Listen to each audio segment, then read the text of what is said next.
नमस्कार, मी अर्चना गावकडच्या रेसिपी या चॅनलवर तुमचं स्वागत। आज मी छान असे मसालेदार मसूर डाळ दाखवणार आहे। तर मी मसूर डाळ घेतलेली आहे, तर याला फक्त स्वच्छ धुवून घ्यायची।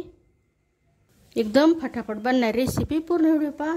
कढईमध्ये तेल, बारीक कट केलेला कांदा, इथं कांदा व्यवस्थित परतून झालेला गॅसची आच कमी करायची।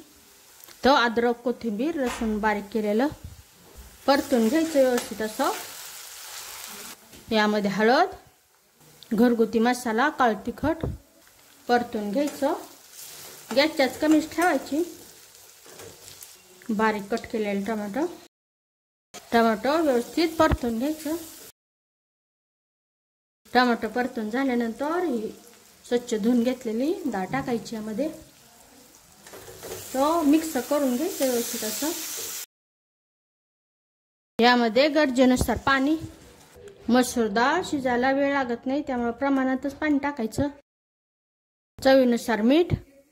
इथं व्यवस्थित उकळी आलेली गॅसची आच मंद करायची, मंद आचेवर ते झाकण ठेवून डाळ शिजवून घ्यायची। इथं मी अर्धी कच्ची शिजवून घेणार आहे। अर्धी कच्ची छान लागते चवीला।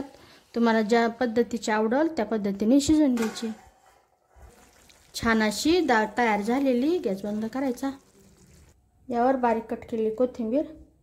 नक्की बनवून पहा या पद्धतीने डाळ कशी झाली ते कमेंटमध्ये सांगा। अशा माझ्या साध्या सोप्या पण टेस्टी रेसिपीज तुम्हाला आवडत असतील तर माझ्या चॅनलला सबस्क्राइब करा। चॅनलवरच्या बाकी रेसिपी जे आवडल्या तर त्यांना लाईक करा।